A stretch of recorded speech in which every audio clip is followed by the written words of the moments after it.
पिछले दिनों में कीमो देने के बाद नींद नहीं आते थे, रात को अपनी बेड में तड़प रहे थे। रात को 10 बजे मैं केरला में बैठा था, रंजन बहन ने नंबर दिया, बोले इस भाई की बहुत दर्द है, पास्टर जी एक बार फोन करके उनको प्रार्थना करना।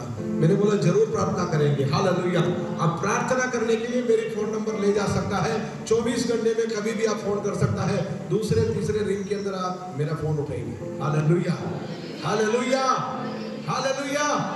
हम प्रार्थना जरूर करेंगे क्योंकि हमें प्रभु ने प्रार्थना करने के लिए रखा है। हालेलुया। हम इस हिंदू विस्तार में आया, बहुत बड़ी गवाही है, वो सब मैं अभी नहीं कहना चाहता हूँ, बाद में हम लोगों को पता चलेगा, धीरे धीरे हमें संपर्क में रहना। हालेलुया। अब मैं गवाही देना चाहता हूँ, वो खुद अपने मुंह की गवाही देंगे। हालेलुया। पेन किलर रहने के बाद नींद नहीं आते थे, ऐसे व्यक्ति प्रार्थना करते करते करते करते करते आराम से नींद में चला गया। हालेलुया। क्या हमारा परमेश्वर जिंदा है? वो आपके साथ भी काम करेगा। हालेलुया। आपका तो छोटी छोटी समस्या है बहन, इसकी दर्द मुझे महसूस किया है, उस दिन से लेकर मैं भी फास्टिंग में हूँ। हालेलुया। इस भाई के लिए खास मैं प्रार्थना कर रहा हूँ। दिन में 3 बार 4 बार में जब जब मेरा मगज उसके लिए जागरूक होते हैं, मैं घुटने पर आता हूँ, आंसू बहाकर प्रार्थना करता हूँ। मैं आशा रखता हूँ आने वाला समय में ये व्यक्ति, इसके कैंसर भी मिट जाएंगे, इसकी बीमारी भी मिट जाएंगे, पूरे परिवार के साथ प्रभु की सेवा करेंगे। Hallelujah, hallelujah.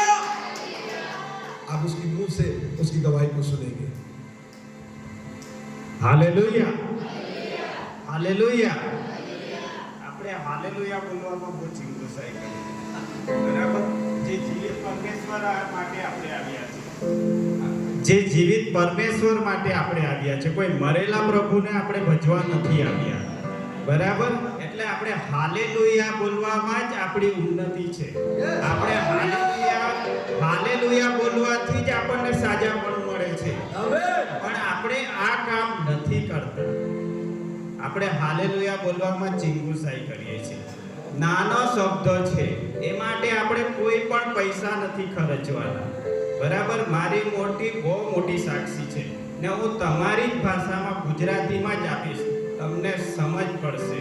મારું જીવન તો આ નકામું છે, આ શરીર મારું અત્યારે। મારું નામ છે ચૌધરી કમલેશભાઈ દેવસિંહભાઈ। હું અહીંયા કાકરાપારનો જ છું ને હાલ હું વ્યારા રહું છું ને વ્યારામાં રહી હું સોનગઢમાં CRC કોર્ડિનેટરમાં ટીચરની વિઝિટમાં જોબ કરું છું। ટીચરની વિઝિટમાં જોબ કરું છું। આ મારો નાનો પરિચય છે। પરિચય તો આવનાર દિવસમાં તમે બધા જોશો, પણ એ પહેલા મારી સાક્ષી હું તમને નાનકડી આપું છું, બરાબર? મારે વીતેલા દિવસમાં ગાંઠ થઈ મારા શરીરમાં ગાંઠ થઈ, એ મને ખબર, દુખાવો નહીં થયો એટલે મને કશું ખબર પડી નહીં, પણ 3જી માર્ચે મેં CT સ્કેન કરાવ્યું, ત્યારે મેં જોયું મારા શરીરમાં ડાબી કિડનીની નીચે 11 સેન્ટીમીટરની ગાંઠ હતી, 11 સેન્ટીમીટર। પછી મેં જેવી દવા ચાલુ કરી તેવી ગાંઠ વધી। દવાથી ગાંઠ ઓછી થાય, પણ દવા મારા શરીરમાં કામ આવી નહીં।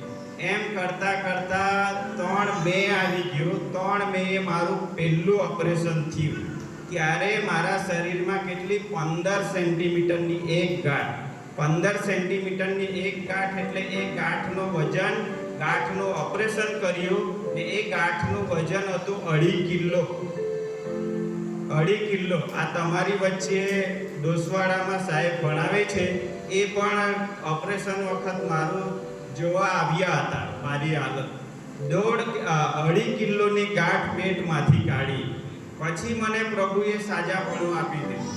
પછી મેં પાછો 15 દિવસમાં હતો તેમ પાછો નોકરી પર હું બધું ચાલવા લાગ્યો, પણ પ્રભુએ મને સાજાપણું આપ્યું, પણ હું એ જ પ્રભુને પાછો ભૂલવા લાગ્યો અને મારા કામને મહત્વ આપ્યું।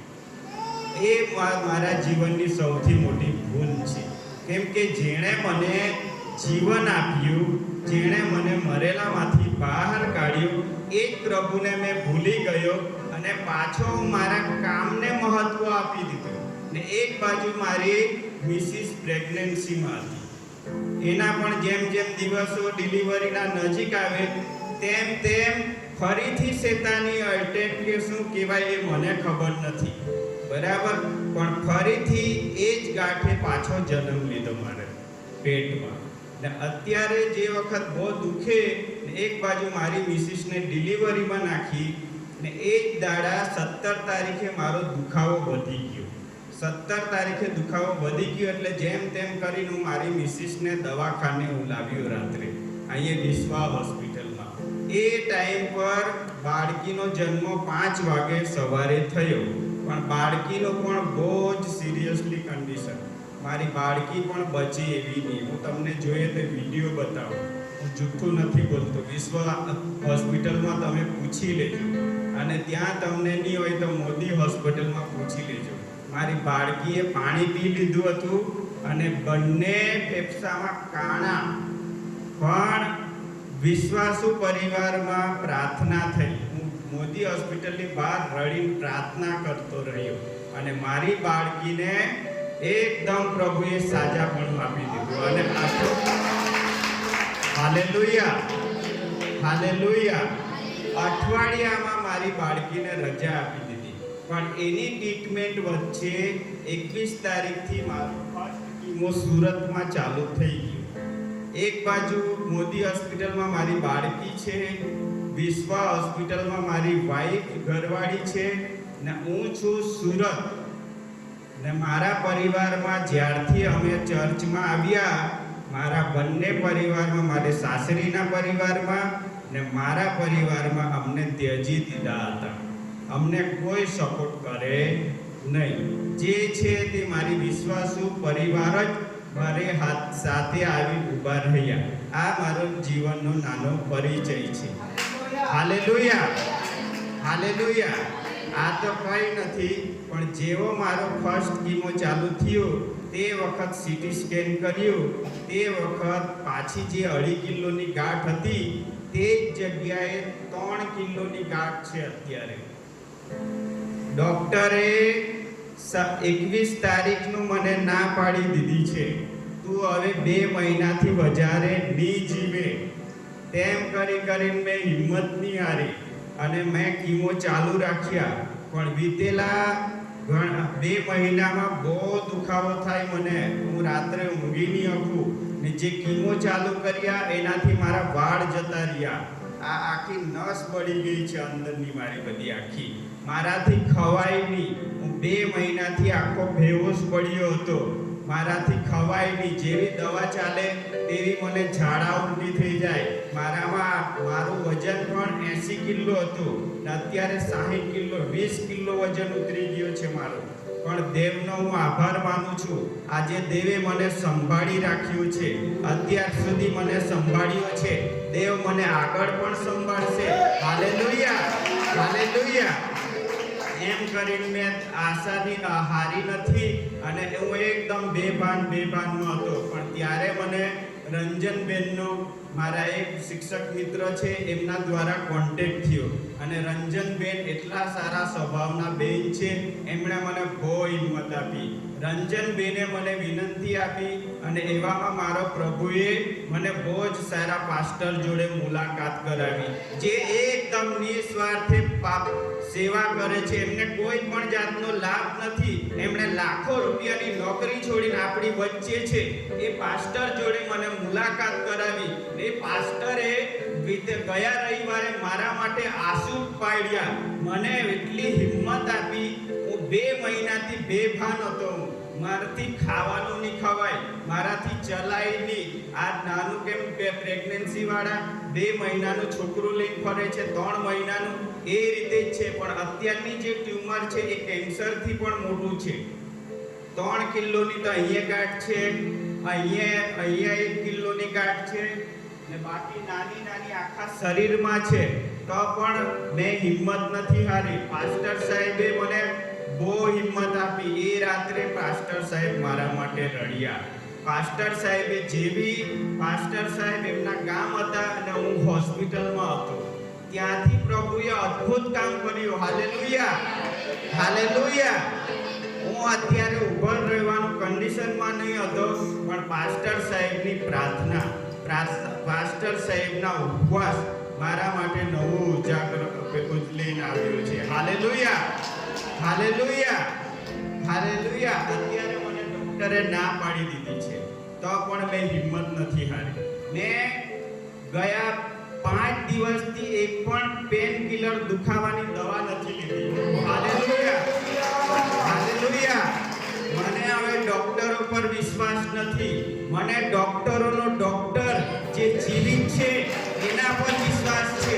એણે વીતેલા આટલા સમયમાં જે કામો કર્યા છે એ મારા જીવનમાં પ્રભુએ કરી દીધું છે. મને પ્રભુએ સાજાપણું આપી દીધું છે. હવે મને કોઈ પણ ડોક્ટરની જરૂર નથી. ચાહે હું પૃથ્વી પર જેટલો પણ સમય રહું, હું આજે રહું, કાલે રહું, પણ પ્રભુને મારી એટલી જ વિનંતી છે, મારી આત્મા આમ તેમ ગમે ત્યાં જવી જોઈએ નહીં. મારી આત્મા પ્રભુ પાસે જ રહેવી જોઈએ.